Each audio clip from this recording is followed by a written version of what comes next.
Trump promised that he would lower costs, in fact, on day one. But what we've seen under his reckless leadership is that costs aren't going down in America.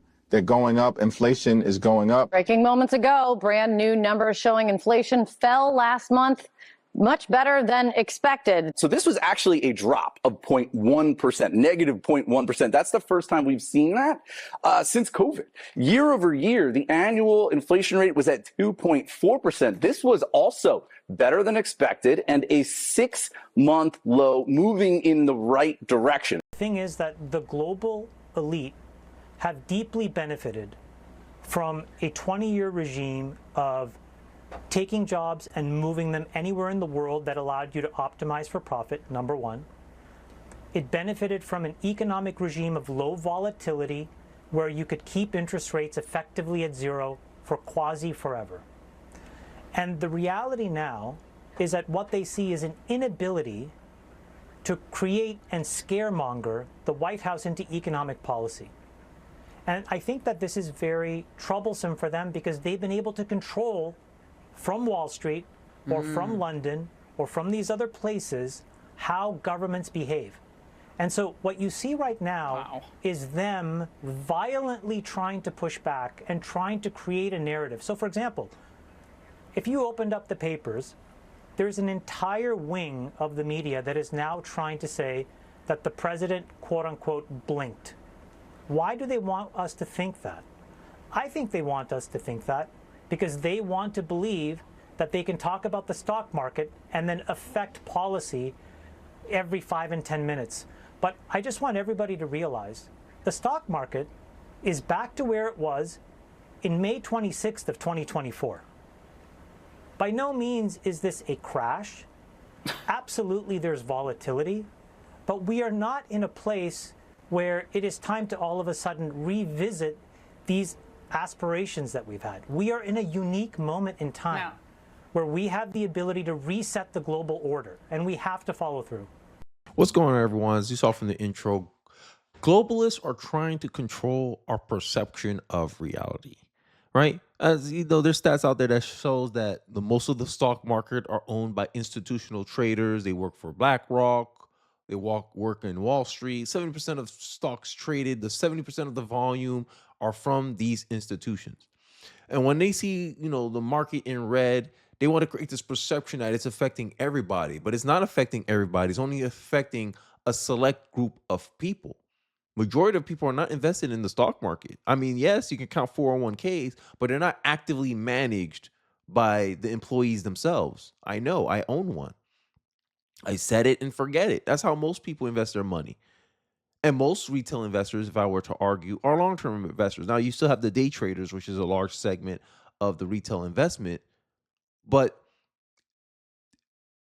I like what, I forgot his name, sorry. I like what he said in the intro. I like what the guy said in the intro where he said that these people are trying to control people's perception, create this fear in the market. The Democrats are doing the same thing.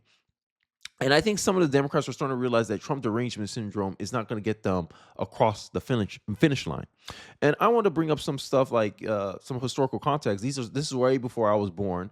But if you go watch the 1992 presidential debate, Ross Perot, if I said that right name, stood on the stage with two free traders, Bill Clinton and George H.W. Bush, and warned Americans exactly what NAFTA would do to their jobs.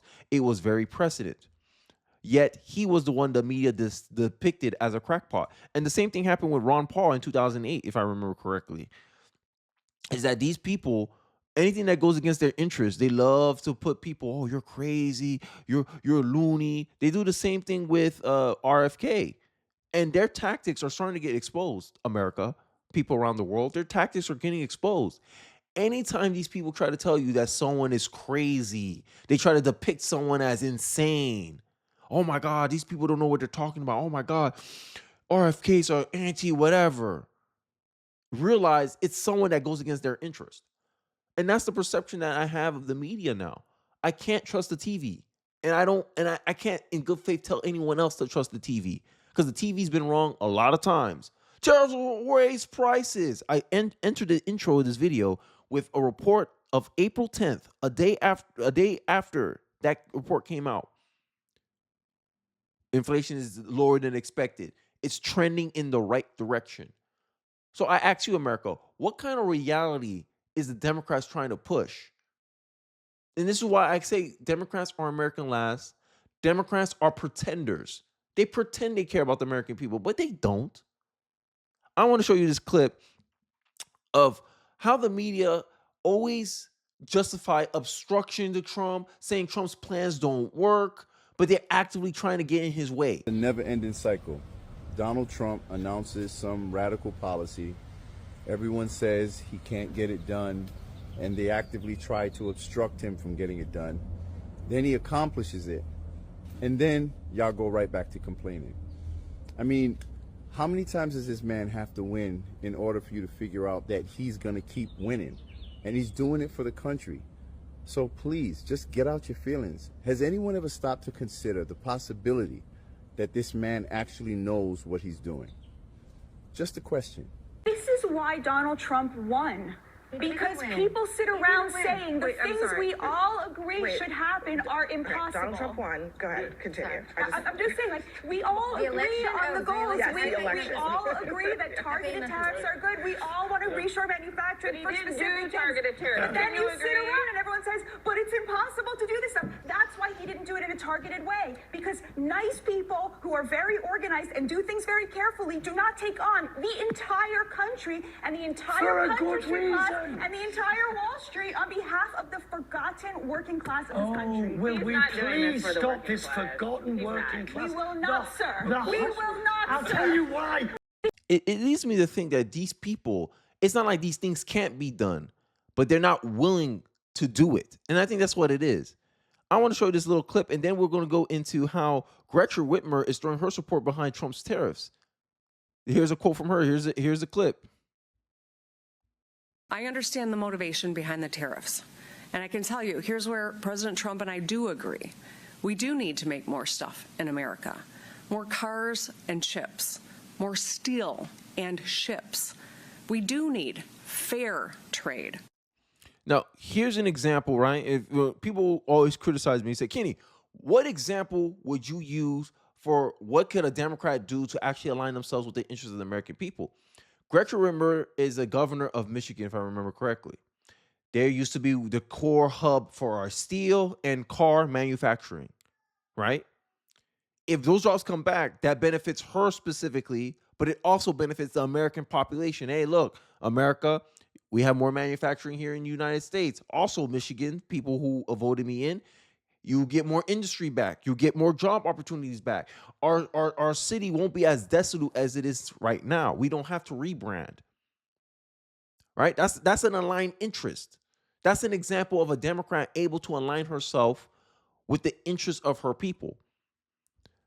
Now that I got that out of the way, check out this cabinet meeting, and it's very interesting what some of the results that some farmers are reacting to what Trump is doing. Because in the clip that I just showed you with Bhatia arguing with this guy from London, he sounded like he had, with the crooked teeth. I can tell when someone's from London. I'm just sorry. He comes out talking about, oh, that's forgotten class. Yes, this forgotten class. This class of people that lost 90,000 factories, who lost job opportunities to make a good living in rural America. That's who we're talking about. Those are the people being left behind. And this is why Donald Trump won, because these people are so oblivious to the plight of these people. And this is why a lot of these rural voters are so disconnected from politics. It's because they know none of these politicians that's running, especially in the Democratic Party and a lot in the Republican Party, don't actually have their interests at heart until Donald Trump came along and spoke to some of the sentiments that they already had. National security. We have to be able to feed ourselves. And your idea of using tariffs along with deregulation and tax cuts, but your idea of using tariffs to ensure that we are putting forward and putting America first, no one understands that better than our farmers and our ranchers. But having said that, emerging from 4 years of Biden with a 30% increase in inputs for our farmers and ranchers, with an almost $50 billion trade deficit. When we left the first time, it was zero, meaning that they are hurting. So the period of uncertainty we're in, they know that your vision will move us into an age of prosperity for all Americans, but for my people, for the farmers and ranchers, unlike any they have seen before. And I think they they are really, really excited and so grateful for your leadership. But also, you have never failed to say that you have the backs of our farmers and our ranchers. It was the first phone call that I had after I was voted with the Senate, and that message just resonates with them. Like, build back better, huh? Under Biden, imports increase, huh? But you're building back better. But you're building back better. What a little crap. And that's why I said Democrats are pretenders. Democrats just want to look good, not actually do good. We have videos of Pelosi talking about how we need to tariff China. They ripping us off. And when finally Republicans agree, you finally was able to change the mind of the Republicans and take on your position. Now all of a sudden you're against it. Republicans been pushing, oh, we need to stop insider trading. We need to stop insider trading. Then Trump publicly, because insider trading is you're trading on information that's not known to the public. Trump publicly says, great time to buy. And now you're calling it these people. They're so ridiculous. How's that inside information if Donald Trump is saying out in the open? Your president is telling you to do something. You can choose to listen or you can choose not to listen. Oh, this is going to be an economic boom. What's the difference between a politician saying that? Look, this is Wall Street for you. These are the people, and Wall Street is the epitome of the Democrat elite. Epitome. And for some reason, I don't know why they want to cozy up to China. It's like China can do no wrong in these people's eyes. China does retaliatory tariffs, but somehow it's Trump's fault. Make it make sense. But here's Kevin O'Leary, because Kevin O'Leary is going to explain the threat of China, how China cheats, steals, loots from the American entrepreneur, how China hurts global trade around the world. Because essentially, they love China so much, these Wall Street people. But when America is trying to take a page out of China's playbook, they don't like it. Why? Because they need a sucker. And they think Americans, the American taxpayer, is that sucker. And I think it's a great thing that we're not centering economic policy around the whims of Wall Street, around the stock market anymore. I think maybe Democrats were right. Maybe the stock market isn't an accurate representation of what's going on in the economy. Maybe a better one is CPI, inflation, cost of living, consumer spending. Maybe that's a better indicator of the economy. Stock market is just nothing more than assets that 70% are owned by institutions. It's not representative of America. The stock market is not representative of America. Let me know your thoughts in the comment section below. I'll be interested to hear your commentary on this. But let's get into this clip of Kevin O'Leary chastising the lack of aggression towards China. The whole idea of today's conversation was just to get to a reciprocal playing field, an even playing field. So, Mr. O'Leary, what if there was a company called WeatherTech? You know, and they produce really nice mats for their car. I have them in my F-150. And they woke up one day and they looked on Alibaba and they saw that their products were being sold on Alibaba. And they looked at their shipping, and they never had done any business with Alibaba.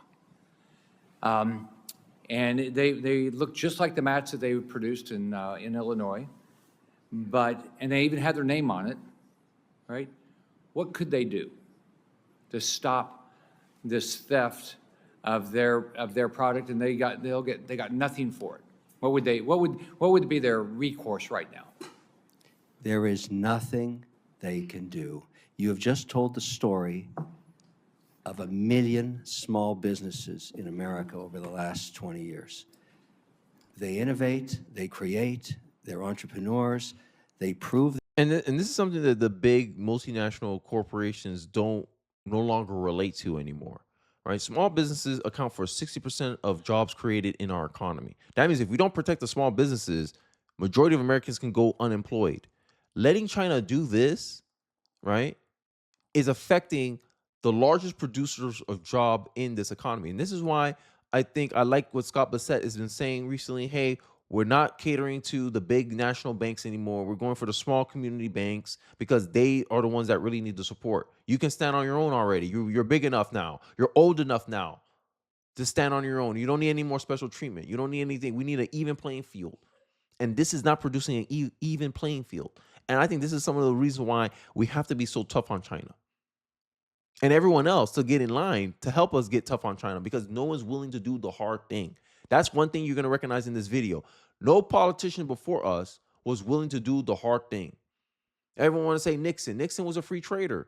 Nixon was the reason why, Richard Nixon, now I'm criticizing Republicans historically, Richard Nixon was the reason why China got put in this position in the first place, because he thought it would help them democratize their society. All it did was you gave them power, and they're still the authoritarian regime that they've always been. Now they're just bigger. Now they're challenging the US for power. And now we see how much of a mistake that was. You don't reward somebody without first seeing their actual effort, their actual action. And for too long, politicians have been doing deals based on word of mouth. Oh, we'll lower tariffs. Oh, we'll make our tariffs zero if you make your tariffs zero. Trump says that's not enough. You need to do something about this deficit. It's easy to say with your words after you've been ripping us off for decades to now go to zero tariffs. No, you got to make it square. And these politicians, they don't like it. They get squeamish. You saw it. I show you the clips. They say it won't work. It won't work. You did bet against Trump, but then they actively get in his way. Make it make sense. You actively get in the guy's way and you're saying it's not going to work. Of course it's not going to work if you're actively trying to stop him from doing what he needs to do to push his agenda. Product in the American consumer market at around 5 million in sales, they're knocked off. By whom? China. Very often, the same plants that ran the molds under a relationship they had with the company. A lot of companies went to China 20 years ago, 10 years ago, and put their molds there. And during the day, the company would run the WeatherTech mat, in this example, here theoretically. And then at night, they'd run the knockoff mat. And they would bring it into the market, let me guess, 30% off retail of WeatherTech. And I've seen this happen countless times. And in some cases where the company's very small, they go out of business. And nobody hears that tree falling in the forest. It happens thousands of times. There's such an immense opportunity here to enforce existing laws. But really, at the end of the day, the reason that behemoth company couldn't do anything about it, they have no access to the Chinese courts. They can't resolve the complaint through litigation, as we do here. So my recommendation is, look, if you're a Chinese company and you want to use our courts to litigate your complaint, sorry, not until you open yours. We'd love to work with you, but unless it's a reciprocal play, the whole idea of today's conversation was just to get to a reciprocal playing field, an even playing field. American companies have always been very competitive anywhere on earth when given a chance on a transparent and competitive playing field. That's not the case in China. I mean, we're all saying the same thing here. It's got to get fixed. And finally, here we are with tariffs being the excuse. But now I think she has to come to the table, and I hope it happens. And I'd like to see tomorrow morning 400% tariffs. Free trade isn't fair trade. And this is what it is about. It's about fairness. How's that fair to the small business owner? You created something, you want to get paid for it, and someone, because you trust a Chinese supplier, they decide to run their own version of it, cheaper, competing directly with you. And you're the one who provided them with the idea. Everyone gets mad when you can find something in a friend, and then that friend ends up using the thing that you can find it in them. Everyone feels betrayed. But when it comes to business, for some reason, the left, they like to make all these excuses. Oh, they got things that the Americans was not our fault that they can get the stuff out cheaper. Yeah, because they don't have to do any research and development to create that product. All they have to do is copy and paste what was already there. How's that fair? You wouldn't like someone copying off of your work in school, but for some reason, they create any justification as long as it doesn't personally affect them. NAFTA was a big mistake on our part. Now you're scared if Trump leaves NAFTA. Now y'all going to cry too? Come on. But you don't want to give us our respect. We said we want reciprocal tariffs. And then you want to retaliate off of reciprocal tariffs? We're charging you what you charge us, and you want to retaliate on top of that? Make that make sense. But you're not treating Americans like a doormat, huh? And this is the sentiment that Donald Trump really tapped into. But But I digress. Let me know your thoughts and perspective in the comment section below. I'll be interested to hear what you guys have to say. Don't forget to like, comment, subscribe. Please share this video if you feel so inclined. It really does help me out in the algorithm. And I'll catch you guys on the next one. Peace.